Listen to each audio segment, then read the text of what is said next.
You know that incredibly specific, almost frantic instinct you get when you move into a new house or a new apartment? Oh, absolutely. Like the urge to immediately paint all the walls. Yes. You scrub the floors, you open every single window. I mean, maybe you even replace the light fixtures before you unpack a single box. Right. And we always tell ourselves it's just about cleaning, basic hygiene. Exactly.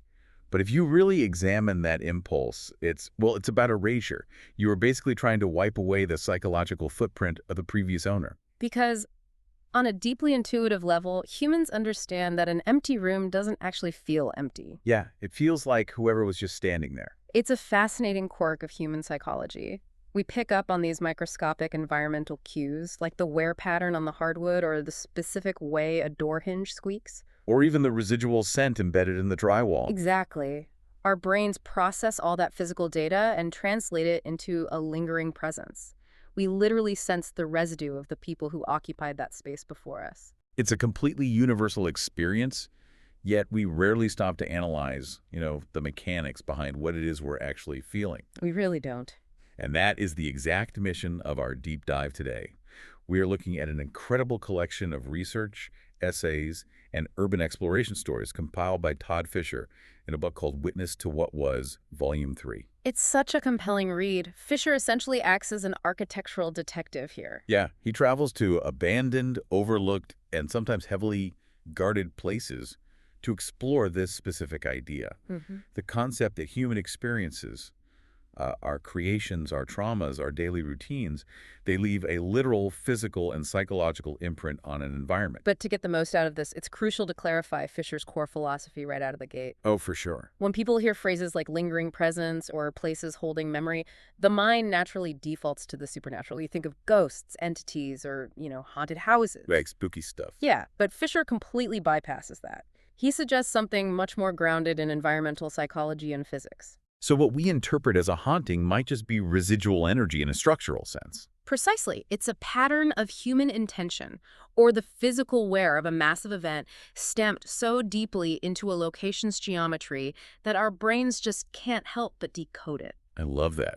It's not a spirit pacing the floorboards, it's the environment acting as a recording medium. Exactly. Okay, let's unpack this, because to truly grasp the mechanism of how a place holds a memory, we really have to start by looking at how an environment shapes human intention in the first place. Right, the foundation of it all. Fisher opens with this brilliant example out in the Mojave Desert. Out on Interstate 15, there's a desolate turnoff for a place called Razor Road. Yeah, back in the early 90s, Fisher spent a lot of time camping out there. And he describes the defining feature of this landscape as an absolute crushing nothingness. It really is the closest you can get to total sensory absence in the natural world. I mean, Yeah. if you camp in a typical forest, your brain is constantly processing ambient data. Right, you hear crickets, the rustle of leaves, maybe the distant movement of water. But out at Razor Road, there is zero biological noise. There are no insects. There's no wind breaking against trees. It is just a dry river wash and a decaying train trestle. Wow. The silence is so absolute that it actually creates a physical pressure on the eardrums. Which is exactly why the band The Eagles chose that specific spot to write music in the early 1970s. Yeah, it makes perfect sense when you think about it. This absolute void is where songs like Peaceful, Easy Feeling were born. Yeah. It makes me think of like an acoustic sensory deprivation tank. That's a great analogy. By removing all of the environmental static, you remove the cognitive load of processing the world around you. Your brain just stops reacting to external stimuli and is forced to generate its own internal signal to fill the void. That completely recontextualizes the tone of those early Eagles tracks, doesn't it? It really does. When you listen to them, they have this expansive, unhurried, almost floating quality. They aren't reacting to a frantic city environment. They are expanding into an empty desert. But it brings up this chicken or egg scenario. Does an environment simply act as a blank canvas that absorbs whatever creative act you bring to it? Or does the physical architecture of a space actually dictate the kind of art that can be manufactured there? Fisher's exploration of the Chelsea Hotel in New York offers a perfect answer to that. Oh, this part was wild. During the peak of the COVID-19 pandemic, the Chelsea was undergoing this massive, highly controversial renovation, and Fisher somehow managed to bypass the construction crews and get inside room 614. Which is a legendary space. I mean, it's the exact room where the playwright Arthur Miller lived in the 1960s, where he wrote his deeply introspective, super claustrophobic play After the Fall. But when Fisher gets in there, the room is completely unrecognizable. It's completely gutted. Glaster is ripped off the walls, the raw wooden lath is exposed, everything is just coated in a thick layer of industrial-grade dust. It essentially looks like a demolition site. Yet, Fisher brought a reference photograph with him. A vintage black and white picture of Arthur Miller sitting at his writing desk in that very room. So he's standing in the wreckage. Right, he stands in the wreckage and realizes that while the cosmetic surface is gone, the essential geometry of the room is totally unchanged. The tall, narrow windows are in the exact same position. And the angle of the natural light falling across the floorboards is identical. The physical constraints of the room dictate that there is really only one logical place a human being would put a desk to utilize that light. The architecture is basically a behavioral mold. Exactly. Even gutted, the structure forced Fisher to stand where Miller stood, to look out the window from the same vantage point, experiencing the exact same spatial compression. So the room was stripped of its historical romance, leaving only the raw framework of intention. The building physically guides your body into the posture of the past. It's incredible. Which brings us to the ultimate grand-scale test of how an environment handles human intention. The tale of the two Woodstocks. Oh, yes. You have the original 1969 festival, and then you have the infamous Woodstock 99. The promoters of 99 had the exact same intention as the original. Gather a massive crowd, play loud music, and engineer a utopian cultural moment. What's fascinating here is how violently the physical environment rejected that intention. Human desire, no matter how strong, just cannot overwrite physical reality. You really have to look at the material science of the two locations. Right. Max Yasgur's farm in 1969 was rolling hills, grass, and mud. And mud is highly permeable. It physically yields to the weight of a crowd. It absorbs acoustic energy. The landscape literally softened the impact of 500,000 people. But Woodstock 99 was held at Griffith Air Force Base in upstate New York, a decommissioned military installation. Which is a landscape engineered entirely out of concrete runways, steel fencing, and metal hangars. It was not designed to yield. Military bases are designed for containment, efficiency, and defense. So, you place hundreds of thousands of dehydrated people onto miles of concrete tarmac in blistering summer heat. And the concrete absorbs the solar radiation and bakes the crowd from the ground up. And acoustically, the heavy, aggressive music of the late 90s doesn't get absorbed by soft grass. It hits the concrete and the metal hangers and bounces directly back into the crowd. The environment doesn't diffuse the energy, it weaponizes it. The riots and the fires that destroyed Woodstock 99 weren't just a failure of logistical planning. They were the direct result of a hostile physical environment amplifying the friction of the crowd. So if concrete can amplify aggression, what happens when architecture is asked to contain sudden, massive trauma? We're moving from the lingering echoes of art and music to the heavy, unresolved weight of extreme violence. And this is where Fisher's work shifts from architectural theory into something incredibly heavy. Yeah, he dives into the concept of spaces that are instantaneously fractured, places where the normal machinery of daily life is interrupted by something so horrific that the physical space can't naturally integrate the event into its history. He examines the Las Vegas Route 91 Harvest Festival shooting from 2017. Specifically, he focuses on the origin point of the attack, the shooter's suite on the 32nd floor of the Mandalay Bay Hotel. After the FBI investigation concluded, the hotel didn't just lock the door and throw away the key. They completely erased the suite from the architectural record. Yeah, they altered the numbering of the floor, and they installed a flush, hinged false wall in the hallway. If you walk down that corridor today, it just looks like a continuous stretch of wallpaper. But Fisher is persistent. Through a series of quiet conversations and a $500 handshake with a staff member, someone temporarily opened that hidden wall for him. His description of stepping past that false wall is deeply unsettling.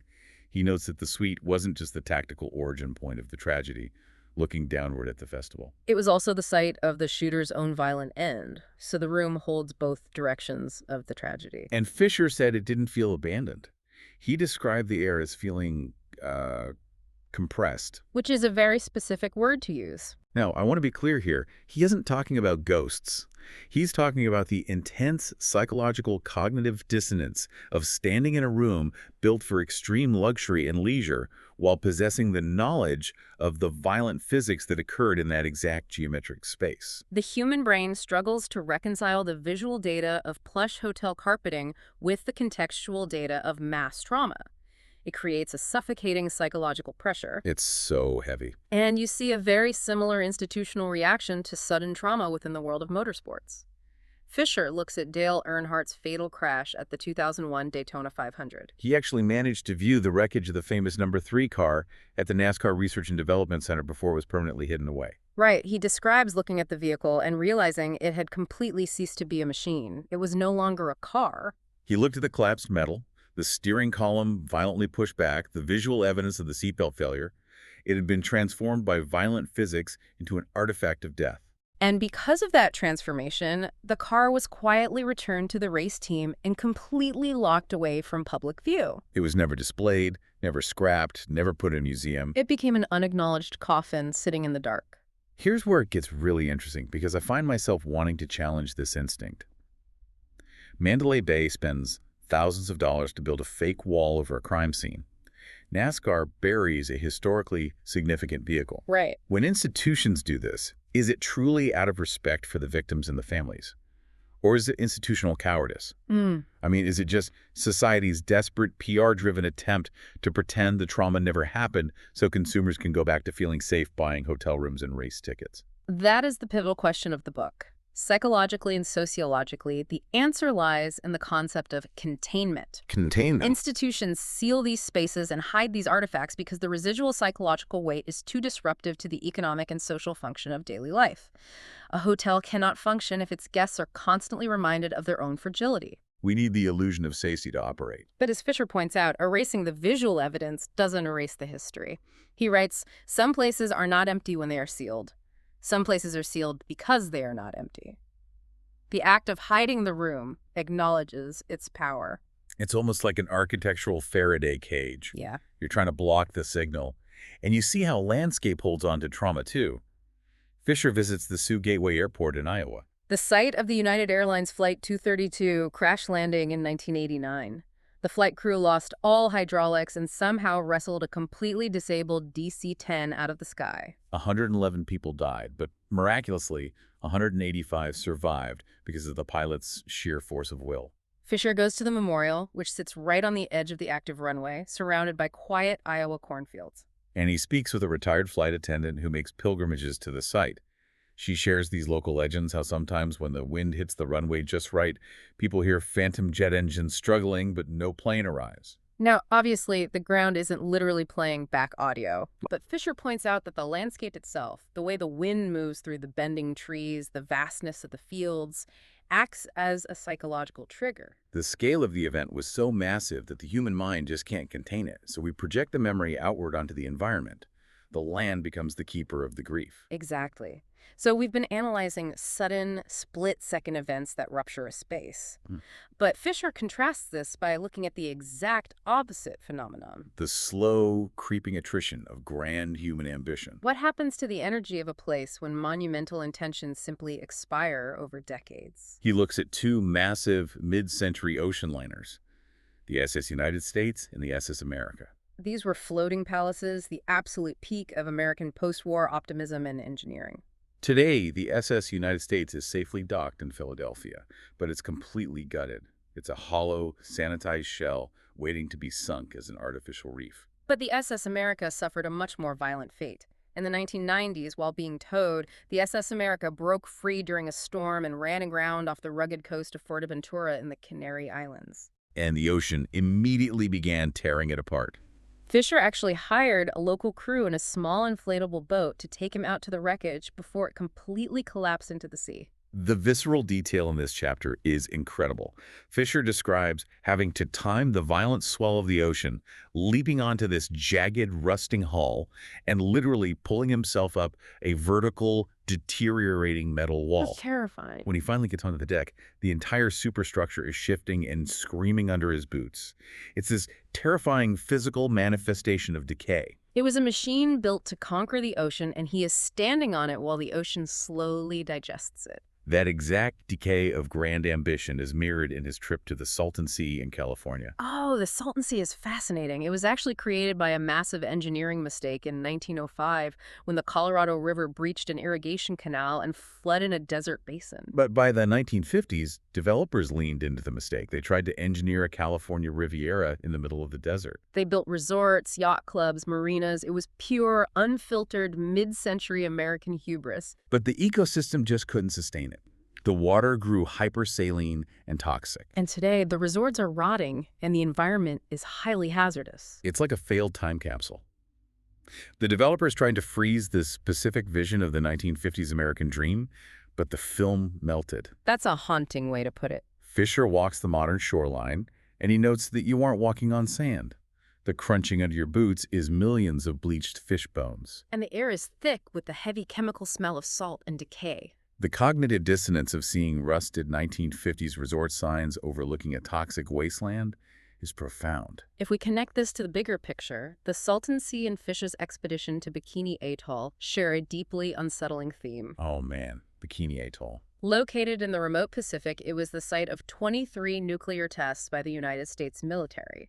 This includes the Castle Bravo test, which was a 15-megaton thermonuclear detonation. Today, it's a UNESCO World Heritage Site, but it requires a massive logistical effort to reach. Fisher makes the trek, and the contrast he finds there is deeply jarring.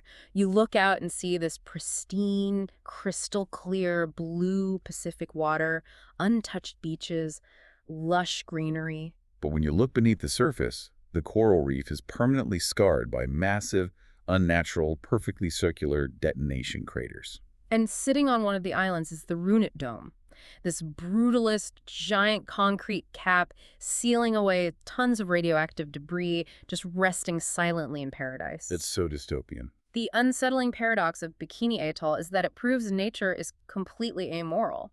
Nature doesn't hold moral judgments about human destruction. It doesn't weep over a thermonuclear blast. Right. It simply absorbs the thermal energy, shifts its biology, and continues growing. It is the most beautiful nuclear wasteland on Earth. It leaves the land permanently, molecularly altered, but visually deceptive. The poison is still there, resting quietly beneath the aesthetics of a tropical paradise. Nature just swallowed our most violent ambition without a second thought. That is a terrifying thought. But Fischer pivots from these massive global sites to argue that the most profound sense of haunting actually happens in the spaces we interact with every single day. The places we take for granted.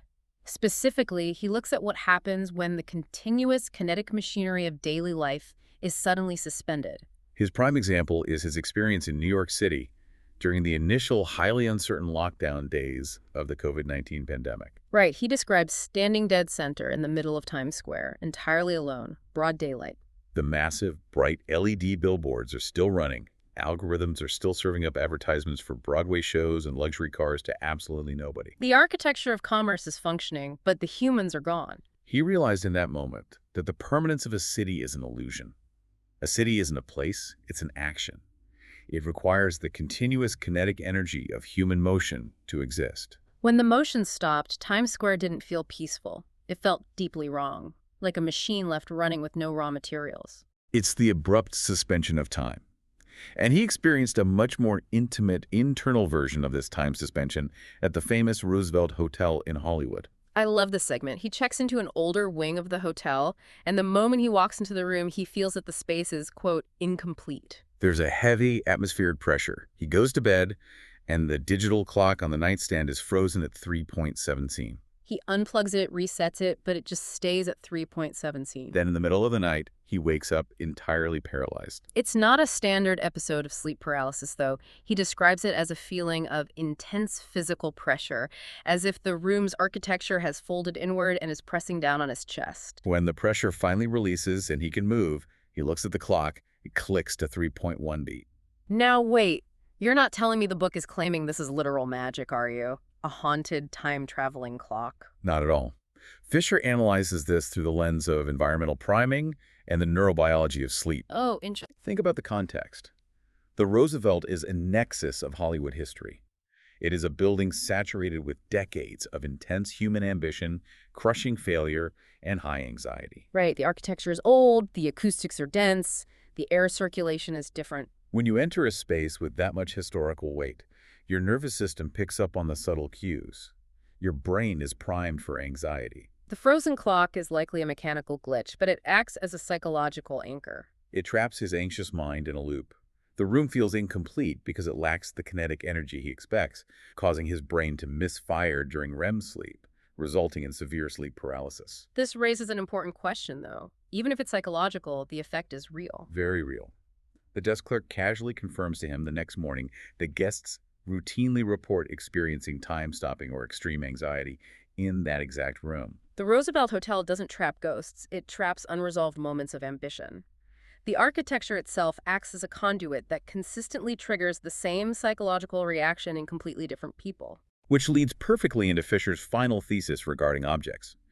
If a room can trigger a collective psychological response, what about the objects we use to shape our culture? They become vessels. And he tracks down the legendary Algonquin Round Table to prove it. In 1919, Dorothy Parker and a group of brilliant, sharp-tongued writers known as the Vicious Circle gathered daily around a simple, large oak table at the Algonquin Hotel in New York. They essentially shaped modern American literary wit right on the surface of that wood.